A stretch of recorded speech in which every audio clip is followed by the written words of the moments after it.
2장 38절부터 37절부터 하십시다. 37절 말씀부터 47절에 있는 말씀까지 한 절씩 교독하도록 하십니다. 저희가 이 말을 듣고 마음에 찔려 베드로와 다른 사도들에게 물어가로되 형제들아 우리가 어찌하고 하거늘 베드로가 가로되 너희가 회개하여 각각 예수 그리스도의 이름으로 세례를 받고 제사함을 얻어라. 그리하면 성령을 선물로 받으리라. 이 약속은 너희와 너희 자녀와 모든 먼 데 살았고 주 우리 하나님이 얼마든지 부르시는 자들에게 하신 것이라 하고 또 너희를 만나고 상하여 그날로 가로되 내가 이 배역한 세대에서 오를 만나니 그 말을 받는 사람들은 세례를 받으며 이날의 제자의 수가 3,000이나 다하더라.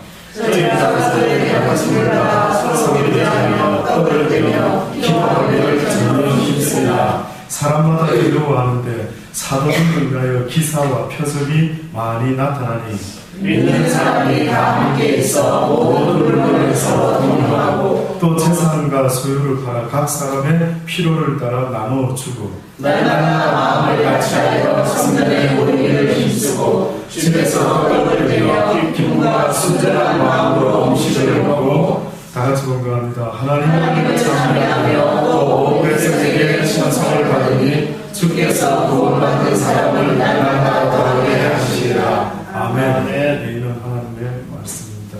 이 시간에 강순도 목사님 특송 읽겠습니다.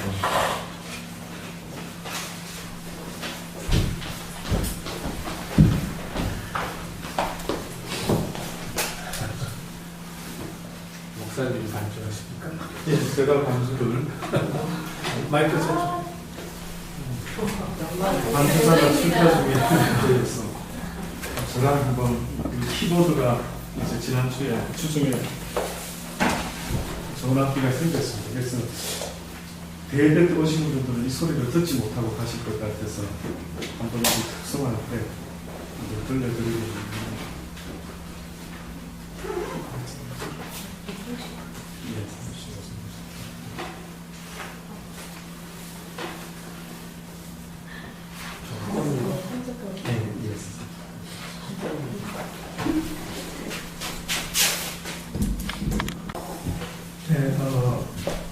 새로 우리 신디사이즈를 사가지고 지금 주중에 지난 주중부터 금요일부터 반주를 했었습니다.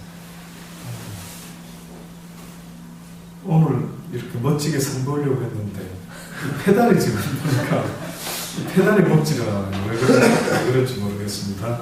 누군가가 우리가 이렇게 좀 하나님께 찬양과 좋은 예배를 드리려고 애쓰는 만큼 우리가 원하지 않는 어떤 녀석들이 있는지 모르겠지만 어쨌든 여러분 위해서 기도 많이 해주시고요. 우리가 찬양과 또 말씀으로 기도로 하나님께 예배를 늘 올려드릴 수 있게 되기를 바랍니다. 아멘.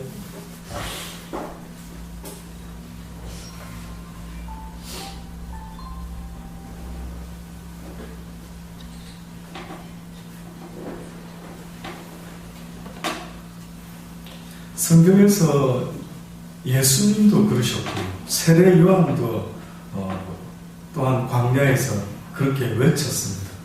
무엇을 외쳤느냐면 첫 외침이 무엇이었을까? 성경은 분명히 증거하기를 예수님도 그렇고 세례 요한이라고 하는 사도도 선지자도 똑같은 첫 외침을 외쳤는데 그것은 회개하라, 천국이 가까웠다라는 말이었습니다.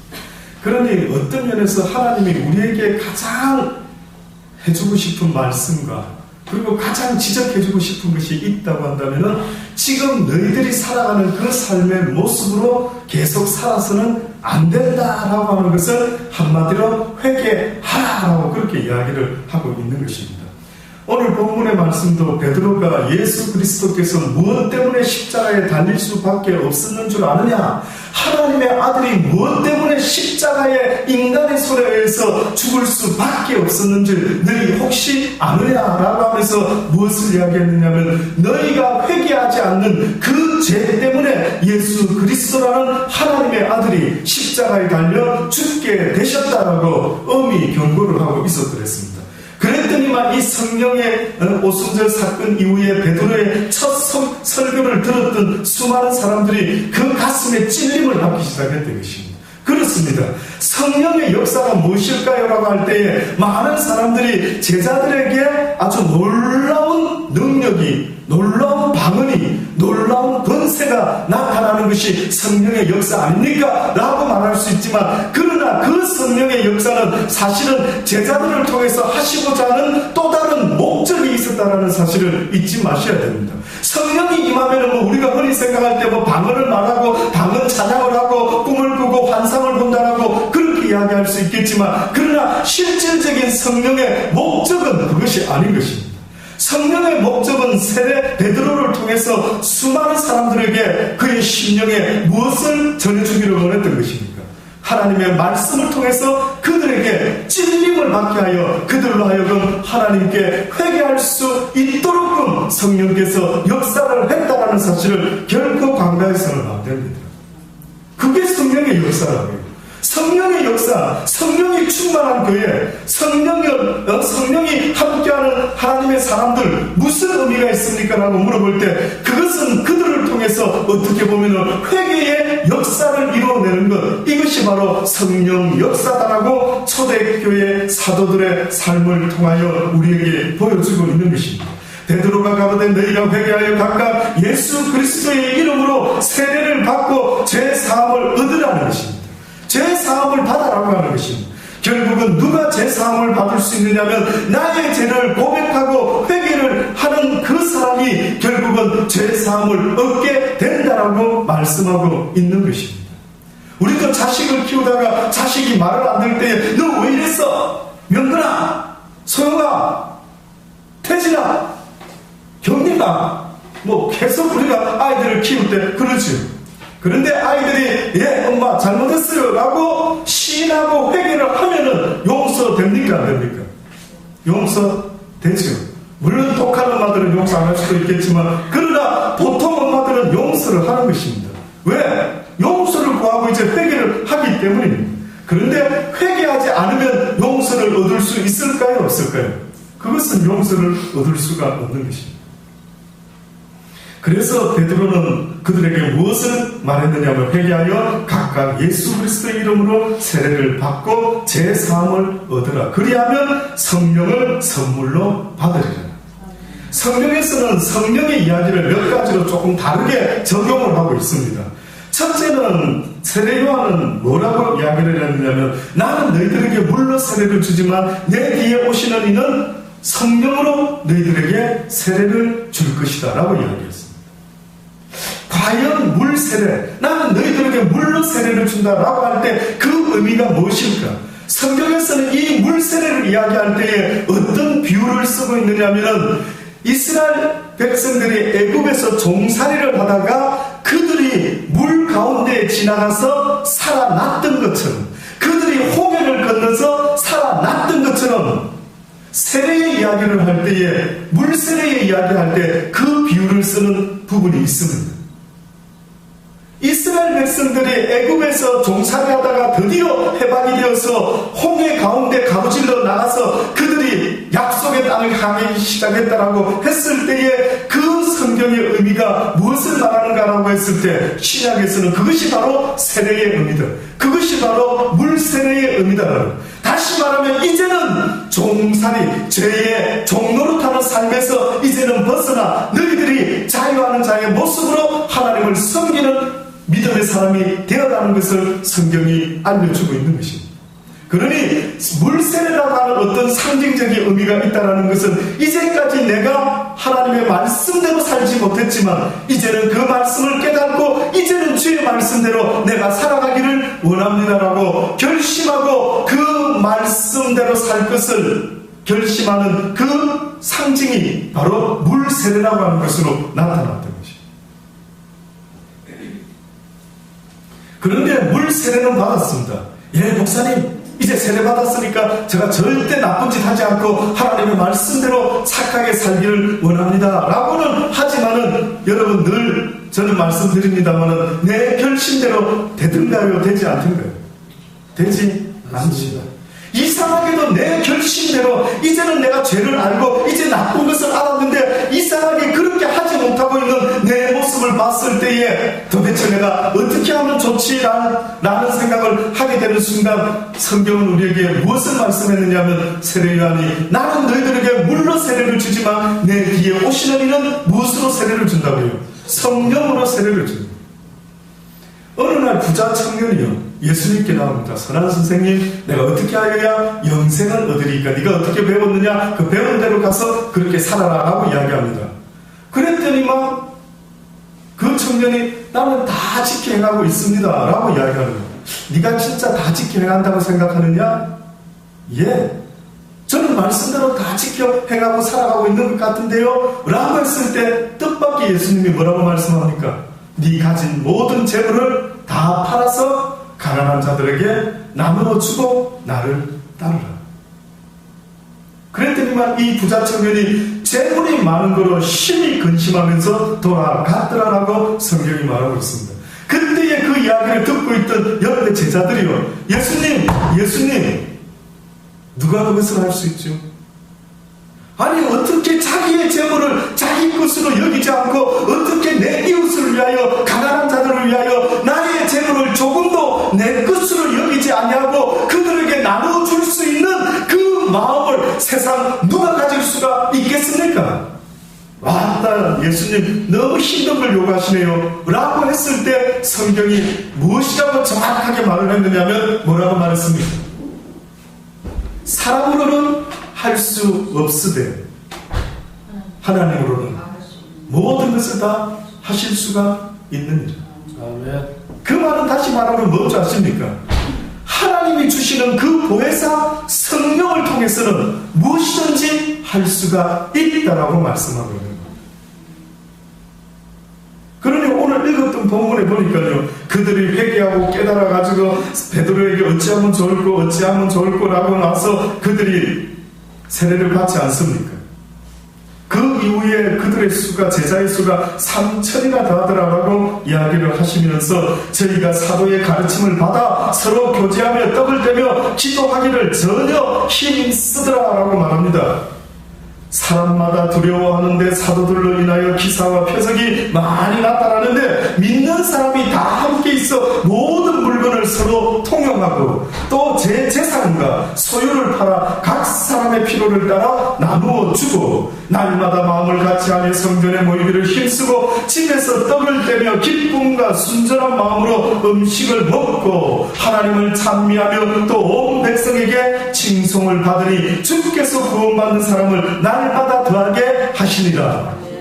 초대교회의 성령의 역사, 사도들을 통해서 수많은 사람들에게 성령으로 그들의 마음과 생각과 골수를 쪼개기 시작하니까 부자 청년은 할 수 없었던 그 일을 그 당시 때 베드로의 설교를 듣고 사도들의 설교를 듣던 수많은 사람들에게 어떤 변화가 일어납니까? 그들이 자기의 물건을 조금도 제 것으로 여기지 않냐고 밭을 팔고 무엇도 팔고 팔아서 모두가 사도들의 발 앞에 가져옵니다. 또다시 말하면 그 의미는 무엇이냐면, 그들이 자기가 가지고 있는 물건의 의미는 나를 위함이 아니라 우리 모두를 위한, 또다시 말하면 하나님의 모든 선하신 뜻 가운데 형제 자매된 우리 모두를 위한 것이다 라고 조금 더 믿어 의심치 아니하고, 우리가 육신의 형제를 위해서 때로는 돈 많은 형제가 그를 돕는 것처럼 그리스도 안에서 새롭게 변화된 하나님의 사람들이요, 어떤 일을 하기 시작했느냐면 자기 것을 조금도 제 것으로 여기지 않냐고 나누기를 시작했던 것입니다. 어떻게 그럴 수 있는데? 어떻게 제 형은 어떻게 그럴 수 있는데? 아르바이트에서 목사님 좀 맛있는 거 좀 많이 사서 매일 좀 불러주고, 어찌 그럴 수 있는데요? 목사님 너무하십니다. 어쩌다 한번 좀 기다려 보십시오. 어떻게 매일 그렇게 해드릴 수 있습니까? 그래요. 사람의 마음으로 생각 생각할 때는 그 좀 무리가 있죠. 어떻게 매일같이 그럴 수가 있을까? 근데 너무 이상한 일이 벌어진 겁니다. 무슨 이상한 일이 벌어졌느냐면 하나님의 성령의 역사가 일어나기 시작하니까 사람들이 변화가 됐는데 회개만 한 것이 아니라 어떻게 보면 회개를 촉구하는 것은 물세례의 목적입니다. 물세례가 있는 이유는 바로 회개하라. 잘못했어. 이제 이렇게 살면 안 될 것 같으네요. 이제 날마다 맛있는 거 사드릴게요. 라고는 하지만 이것을 이룰 힘이 나에게 있다 없는 것입니다. 그러니 세례 요한이 뭐라고 이야기했느냐면은 내 뒤에 오시는 예수 그리스도께서는 성령과 불러서 너희들에게 세례를 주게 될 것이라. 너희의 마음을 변화시켜 줄 것이라. 누가 변화를 받을 수 있느냐면은 회개하고 제사함을 얻고 이제는 다시 말해서 하나님의 말씀대로 이제는 살기를 결심하는 모든 사람들에게 하나님의 성령이 선물로 주어지겠다. 아멘. 그 성령의 첫 번째 역사가 조금 더 내 것을 내 것으로 여기지 않는 역사로 나타났던 것입니다. 또 어떤 곳에는 성경에 말하기를 성령의 역사가 성령의 은사로 나타났다고 합니다. 성령의 은사. 그러니 어떤 이에게는 은사로도 나타나지만 어떤 이에게는 막 나누고 싶은 사랑의 마음으로 나타나기도 하고 어떤 제자에게는 능력의 말씀으로도 나타났다라고 성경이 지금 증거하고 있는 것 아니겠습니까? 사도가 아무나 되는 게 아닙니다. 불같은 성령을 감당할 수 있는 사람이 아무나 되는 것은 아닙니다. 많은 사람들이 불같은 성령을 내가 받았나? 그는 아무에게 임하는 것이 아닌 것입니다.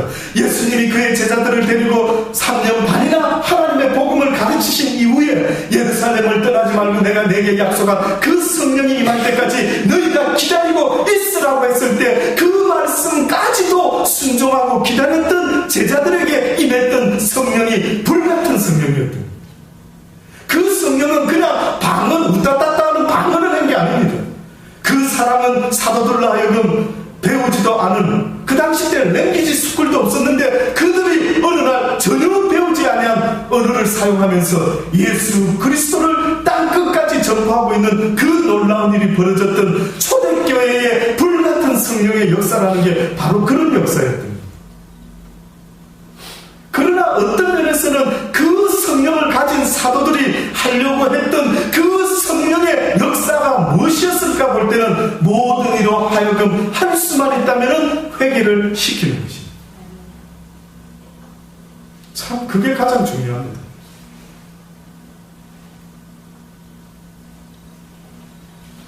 마태복음 11장에 보면 예수께서 권능을 가장 많이 베푸신 골들이 회개치 아니함으로 그때에 책망하시되 화 있을진저 고라시나 화 있을진저 벳세다야, 너희에게서 행한 모든 권능을 두로와 시돈에서 행하였다면 너희가 벌써 베옷을 입고 제에 앉아 회개하였으리라. 내가 너희에게 이르노니 심판날에 두로와 시돈이 너희보다 견디기가 쉬우리라. 가브나움아 내가 하늘까지 높아지겠느냐, 음부에까지 낮아지리라. 내게서 행한 모든 권능을 소돔에서 행했다면 그 성이 오늘날까지 있었으리라. 내가 너희에게 이르노니 심판날에 소돔 땅이 너희보다 견디기 쉬우리라 하시니라. 화 있을진저 내가 너희들에게 행한 모든 권능과 모든 성령의 놀라운 역사는 바로 너희들에게 회개를 시키기 위함이었는데 너희는 결단코 회개하지 않는 거예요. 예수님의 모든 능력의 목적이, 권능의 목적이 무엇입니까? 라고 물어보신다면 그것은 바로 모든 백성으로 하여금 결론적으로 무엇을 하게 만들었다고요? 회개를 하게 만들려고 하는 그 목적이 있었던 것입니다. 그런데 안 되는 것입니다. 그래서 예수님이 또다시 말합니다. 이 세대는 악한 세대라. 표적을 구하되 내가 너희들에게 보여줄 표적은 요나의 표적밖에는 보일 표적이 없느니라. 왜 이런 말씀을 했을까요? 왜 내가 너희들에게 보여줄 것은 요나의 표적밖에는 보여줄 것이 없다라고 말했을까요? 요나가 무슨 표적을 행했는지 아십니까? 니누에 선 사람들에게 요나가 행했던 표적이 있었는데 그것은 바로 회개하라, 회개하라. 40일이 지나면 너희 죄 가운데 너희의 삶이 멸망하게 될 것이라. 그것이 바로 요나의 표적이었습니다. 예수님도 오늘 이 시대에 나도 너희들에게 보일 표적이 있는데 너희들은 나의 모르겠지만 능력 행하는 것을 구경하려고 원하는지는 모르겠지만 그러나 내가 너희들에게 보여주기를 원하는 표적이 있다면 내가 요나의 표적을 보이리라. 그런데 안타까운 것은 니느웨 성 사람은 요나의 이야기를 듣고 가슴을 치고 회개할 수 있었건만은 너희들의 심령이 얼마나 강팍하게 되고 너희의 양심이 얼마나 어두워지고 너희의 눈이 얼마나 멀어졌으면 너희가 지금 무슨 짓을 하는지도 모르고 살아가고 있는 너희의 인생이 참으로 불쌍하다. 온 세상 사람들에게 외치기를 원하는 성경의 말씀이 있다면 돌아오라. 잘못된 길에서 돌아오라. 어리석은 쓸데없는 짓거리를 하는 데서 돌아서라라고 말하는 것입니다. 얼마나 많은 시간을 낭비하고 있는지 돌아보십시오. 얼마나 지금도 쓸데없는 데 시간을 보내고 있는지 스스로를 한번 돌아보십시오. 인생은 결단코 긴 것이 아닙니다. 나의 젊은 날의 청춘도 그렇게 별로 긴 시간이 아닌 것입니다. 때를 아껴라, 세월을 아껴라고 말씀하는데 그 의미는 너희의 삶이 진리를 구하고 진리를 찾는 일에 시간을 보내어라라고 성경은 오늘 이 시대를 살아가는 우리에게 분명히 선포하고 있습니다. 무엇에 시간을 쏟느냐? 너희가 지금 무엇에 모든 힘을 쏟고 있느냐? 그래도 이 순간에도 어떤 사람들은 산속에 들어가서 또 어떤 사람은 골방에서 또 어떤 사람은 오지로 가서 나름대로 진리를 찾고 구하는 사람들이 얼마나 있는지는 모르겠지만 있지 않겠습니까? 진리를 찾는 자들. 제가 만약에 책을 쓴다면 그런 책 제목도 멋있을 것 같아요. 진리를 구하는 자들, 진리를 찾는 자들. 하루를 살더라도 내가 왜 먹고 마시고 입고 있는 그 이유를 알고 살아가는 그 진리를 알고 싶어하는 그런 사람들이 사실은 하나님은 일어나기를 원하시는 것 아니겠습니까? 돌아서라는 것. 이제 그만 쓸데없는 일에 돌아서라는 것입니다.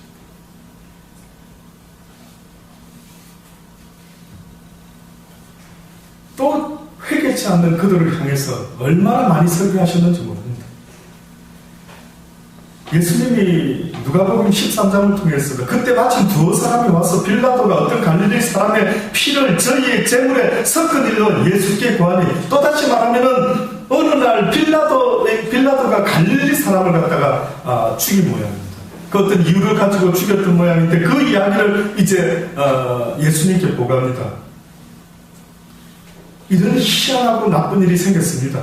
빌라도가 어떤 갈릴리 사람의 피를 저희의 제물에 섞은, 아마 그 당시 때 이 이방 신을 섬겼던 자들이 꼭 그 피의 제사를 많이 드렸던 모양이죠. 근데 하필이면 그 피를 갈릴리 사람의 어떤 죄인의 피를 아마 썼는지 그렇게 피를 흘리게 했던 일이 있었던 모양입니다. 성경에는 자세히 나와 있지 않기 때문에 학자들도 역사가들도 이게 어떤 정확한 의미가 있는지는 아무도 모르고 있습니다. 대략 그냥 추측만 하고 있습니다. 그러나 어찌되었든 뭔가 제물로 누군가가 피를 흘리고 말았는데 그때 사람들은 그렇게 생각했죠. 해필이면 저 이방 제물에게 쓰이는 피가 왜 저놈이 되었을까? 저놈이 살아있는 동안에 아마 나쁜 짓 많이 했었겠지. 그 죄값을 치른 걸 거야 아마. 이런 식으로 아마 보았던 모양이죠. 갈릴리 사람들이 이같이 해받음으로써 모든 갈릴리 사람보다 너희들 생각에 죄가 더 있는 줄 아느냐? 너희에게 이르노니 아니라 너희도 만일 회개치 아니하면 다 이와 같이 망하리라.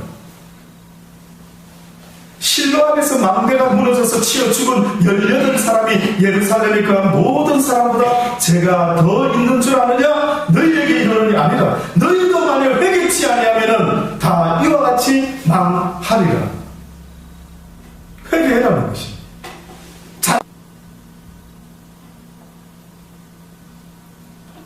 그래서 유대인 아이들은 어렸을 때부터 무엇이 옳고 무엇이 잘못된 것을 배우는데 그들에게 있어서 가장 해야만 하는, 가장 당연히 해야 될 일이 있다면 하나님을 섬기는 일입니다. 그래서 유대인들 가운데 성경을 모르는 사람이 없습니다. 유대인들 가운데 하나님이 어떤 분인지를 모르는 사람은 거의 없습니다. 여러분은 하나님에 대해서 아십니까? 여러분은 여러분을 지으신 하나님에 대해서 혹시 궁금하지도 않습니까? 여러분의 육신의 부모에 대해서 궁금하십니까? 그것도 궁금하지 않으십니까 혹시? 무엇이 궁금한데? 무엇이 알고 싶으십니까? 회개해라는 것입니다.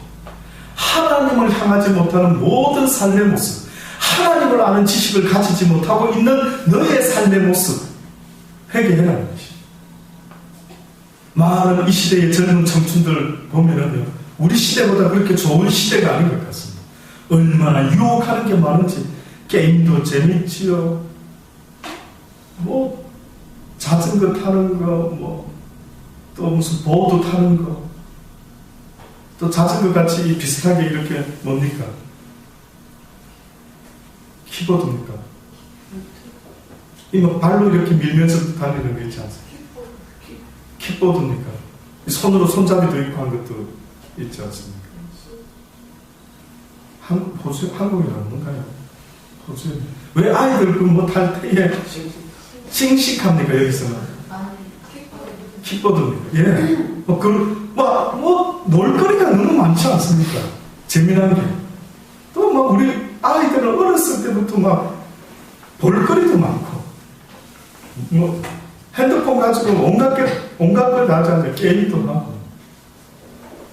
얼마 전에는 보니까 우리 모 권사님이 갖고 계신 핸드폰에 보니까 사람 얼굴이 있는데 그 얼굴에 있는 어떤 캐릭터가 막 춤을 추고 이렇게 다니는데 보니까 어느 목사님의 얼굴과 어느 아이의 얼굴이 둘이서 같이 막 너무 사이좋게 이렇게 흔들고 있는 모습도 재미난 게 너무 많더라고요. 그렇죠? 어떻게 보면 우리 시대는 정말로 재미거리가 얼마나 많은지 어떻게 보면 그것이 좋은 것도 같아 보이지만 정말로 알아야 되는 진리는 알기가 어려워지고 점점점 재미 속에 살아가는 그런 인스턴트 식품적인 우리의 인생이 되어가고 있는지 한번 돌아보기를 바랍니다. 순간적인 입에 잠깐 맞는 음식들, 그냥 순간적인 재미, 또 이래서 막 재미있다가 또 갑자기 시들해지고 또 새로운 재미를 찾아서 우르르. 그래서 요즘 잘 나가는 어느 교수님이 김정은 교수님이라는 어떤 분이요, 쏠림 현상이다 이런 강의를 하는 걸 잠깐 한번 본 적이 있어요. 쏠림. 대한민국 사람은 쏠림 현상이 엄청 많답니다. 그래서 어떤 국밥집이 맛있다 그러면 와 몰리다가 또 좀 맛이 딱 떨어지면은 또 옛날에는 한국에 해물 쪽에 식당이 잘 된다니까 막 해물집이 생기고 또 갑자기 쏙 썰물 빠지듯이 빠지니까 요번에는 또 딴 식당이 맛있다니까 또 그게 또 확 생겨났다가 또 어느 순간에 자취도 감춰버리고 또 다른 게 또 확 생기고 그런 대중적인 쏠림 현상이 굉장히 많은 것 같다라고 지적을 하더라고요. 왜 그럴까? 제가 혼자 생각해 봤습니다. 왜 그런 쪽에 그렇게 쏠림이 많을까? 속이 좀 허한 게 아닐까요?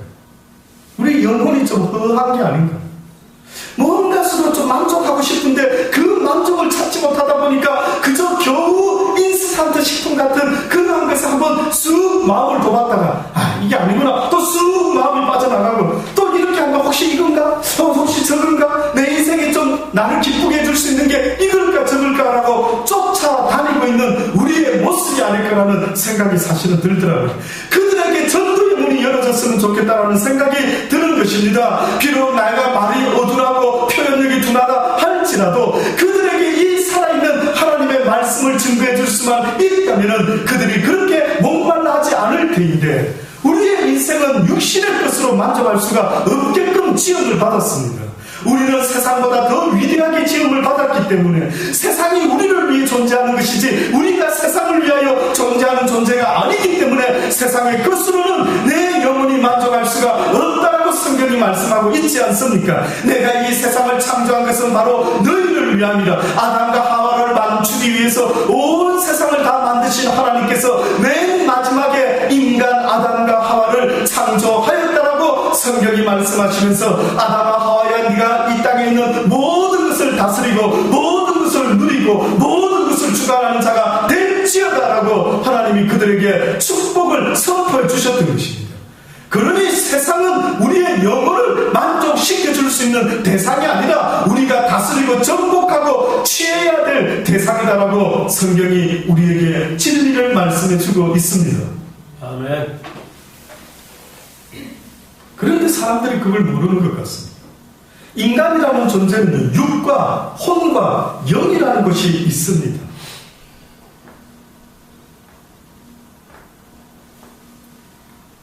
이번 주였습니까? 그 쌀밥 이야기요, 한글. 네. 예.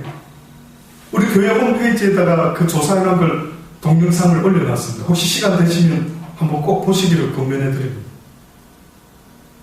제가 주중에 인도네시아에 오신 우리 집사님하고도 이야기 중에 그 쌀밥 이야기를 한번 하려고 했더니 우리 교회 목사님도 교회에다가 그 쌀밥의 동영상을 보여줘서 제가 봤습니다. 그러더라고요. 보고 놀랬습니다. 그러더라고요. 무슨 이야기인 줄 아십니까? 어떤 사람이 실험을 했는데 한글날 특집 실험을 했습니다. 두 비크에다가 이 유리그릇에다가 밥을 금방에 따뜻한 밥을 담아가지고요. 뚜껑을 딱 덮고 옆쪽에다가 글을 써서 테이프를 붙입니다. 나 너 싫어, 짜증나, 뭐 이런. 또 옆쪽에다가는 나 너 사랑해. 그래서 아나운서를 말을 하는 직업을 가진 여자분인지 세 사람한테 실험을 맡깁니다. 좀 며칠 동안 계속해서 요 붙여져 있는 것대로 이 밥에다가 말 좀 해주십시오. 그래가지고 이 레포트의 이야기를 듣고 이제 하는 겁니다. 실험 아나운서들이. 그래서 매일같이 그렇게 했던 모양이죠. 너 싫어. 거기다 야 너 싫어. 덧붙여줬어도 상관없습니다. 그러니까 막 각자가 알아서 야 너 싫어, 짜증나, 야 이 재수야, 왕재수 뭐 하면서 온갖 자기가 동원할 수 있는 그 미운 소리를 다 쏟아부었습니다. 그 다음에 이쪽 밥에다가는 나 너 사랑해, 봐봐 착하고 하얀 봐봐, 참 보기도 좋구나, 계속 사랑스러운 말을 했던 것입니다. 며칠 딱 지나고 나서 이제 가서 보니까요, 희한한 일이 벌어졌습니다. 쌀아, 참 나는 너를 사랑해. 이렇게 사랑의 말을 쏟아본 밥은요, 좀 곰팡이가 펴도 하얀 색깔 가운데 곰팡이가 자연스럽게 피고 있었고요. 막 독서를 펴본 밥에 보니까 세상에 시커멓게 썩어 있더라고요. 어쩌다 한 사람 것만 그러면은 그럼 어쩌다 그런 것 같다 라고 하겠죠. 그런데 실험했던 모든 사람의 밥이요, 그렇게 똑같은 결과가 나옵니다. 그래서 한 가지 더 실험을 했더라고요. 어떤 사람이 어느 사무실로 찾아와가지고 이제 실험을 하는데 사무실 안에다가 단어를 쫙 펼쳐놨는데 슬픈 단어들이 있는 겁니다. 자, 이 단어를 연결해서 문장을 좀 만들어 보시죠. 알겠습니다. 하고 막 고민을 합니다. 보니까 단어가 황혼, 노을, 들려, 뭐 노인, 뭐 슬픔, 후회, 뭐 이런 단어들이 잔뜩 있는 겁니다. 그러니까 이 20대 실험남들이 와가지고 이걸 막 고민을 하면서 뭐 어떻게 글자 문장을 만들어보지? 시간 되었습니다. 이제 대기실로 가서 기다려 주십시오. 그렇게 왔다가 대기실로 가는 그 모습을 다 누가 바깥에서 찍고 있었던 것입니다. 근데 또 어떤 한쪽 단어는 또 다르게 합니다. 실험을. 이제부터는 슬픈 단어가 아니고 좀 신나는 단어, 열정, 젊은, 10대, 뭐 패션, 이런 막 단어들을 막 써놓은. 자, 이 단어를 가지고 문장을 좀 만들어 보시죠. 시간 됐습니다. 자, 여기까지만 돌아가서 기다려 주십시오. 그리고 또 다 들어갔습니다.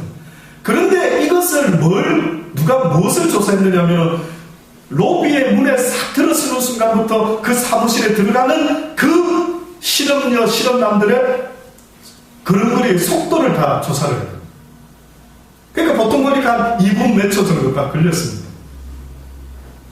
그리고 마치고 또 나오는 사람의 걸음걸이 속도를 또 정했습니다. 근데 너무 신기한 거는 슬픈 단어를 보고 온 그 실험남들은 전부 다가 갈 때보다 나올 때 그 대기실까지 가는 거리가 거의 비슷한데 속도가 느린 것입니다. 그런데 젊음의 단어들을 보고 들어왔다가 돌아가는 사람들의 발걸음을 재봤더니만 너무나 신기한 거는 하나같이 다 들어올 때의 발걸음보다 나갈 때의 발걸음이 더 빨랐다. 그래서 아마 한글날 특집으로 그 프로그램에서는 아마 그것을 결론을 냈겠죠. 한국말은 우리가 잘 가꾸고 아름답게 쓰십시다. 말에는 힘이 있습니다. 말에는 능력이 있습니다. 예, 맞습니다. 저는 그걸 보면서 성경에 있는 말들을 좀 떠올려 봤습니다. 성경에도 이런 말씀이 있는데, 너희가 말을 할 때에 소금치도 고르게 하라. 너희가 자녀를 키울 때 자녀들로 하여금 분노하게 만들지 말아라.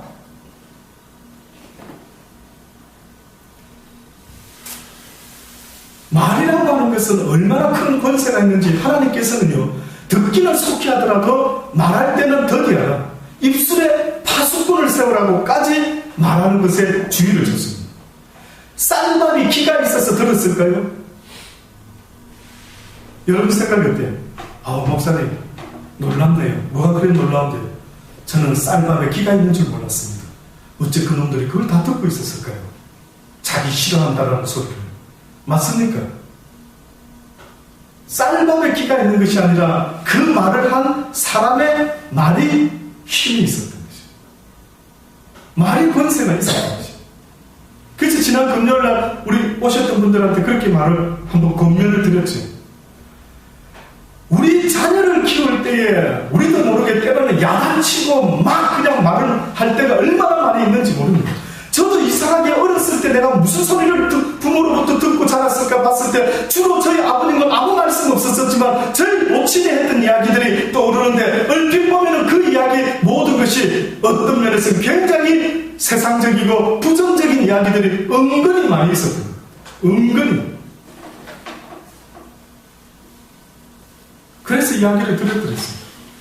혹시나 내가 자녀를 키울 때 내 사랑하는 자녀를 이것을 알지 못하고 내가 자녀들에게 사랑한다라는 이름 아래 함부로 언어를 사용한 적은 없는지 돌아보고, 성경은 어떻게 쓰면 뭐라고까지 말했느냐면, 살인이라고 하는 것은 바로 내가 형제들에게 욕을 하고 나가라라고 말하고 함부로 말하는 이 모든 것이 오히려 영적인 살인이라고까지 말을 했던 거예요. 네 말을 조심해라. 네 말로 한 영혼을 죽이고 살릴 수도 있다. 그래서 자녀들을 불러요.